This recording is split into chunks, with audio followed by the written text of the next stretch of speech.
going to go over the steps on how to replace a double switch. Now we're in a bathroom with two old 30-year-old switches, and I'm going through the unit and we're replacing all the switches and outlets. And so these two single pole switches, one is going to a light and one is going to a fan, and you know it's a single pole switch because it's marked with on and off. And also when you pull out a single pole switch, you have two screw terminals, and in fact this old switch doesn't even have a ground, but in the new single pole switch it's going to be marked on and off.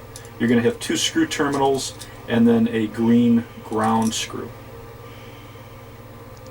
So make sure you turn off the electric before you do any electrical work. And in this case we have two switches, and a switch is just a break in the hot. There's no neutral wire connected to a switch.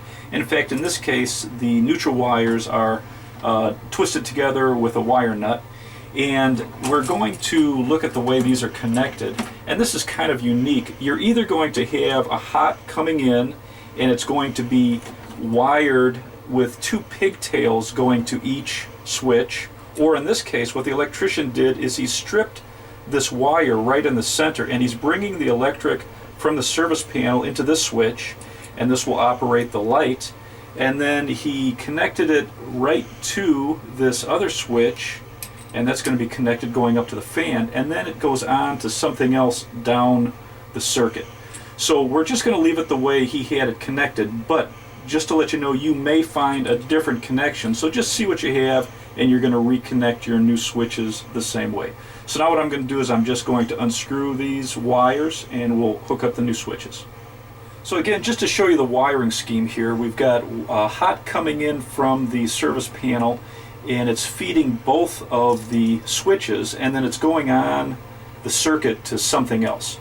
You may have just one hot wire coming in and two pigtails coming off, or three pigtails coming off, depending on how it's set up.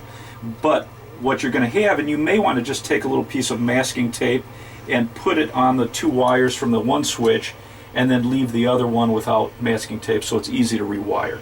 But in this case we're just going to connect them, and here in the Chicago area we have all metal boxes and metal conduit going all the way back to the service panel, so most electricians don't use a separate ground wire because it's all grounded all the way back. So I made sure that it's hooked in a clockwise direction, and because this is just a break in the hot, it doesn't matter which screw we go on to. So we're going to connect the first one. This blue wire is going up to the light, and we want that first. And we're just going to connect this here, and we're going to connect the wire here to this one. And you would never want to connect two individual wires to a screw terminal. You would always want to pigtail them together and just run one single wire to a screw terminal.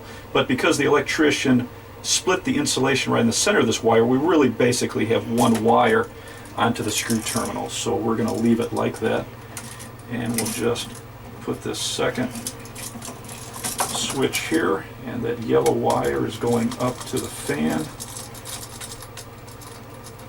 And we'll snug this down, and again we're making sure that that hook is going in a clockwise direction, so as we tighten this down it's going to tighten down around the screw terminal. So that's all there is to it. It's pretty straightforward, and we want to make sure that the lettering on and off is correct, but that's the steps to change a double switch, two single pole switches in a box.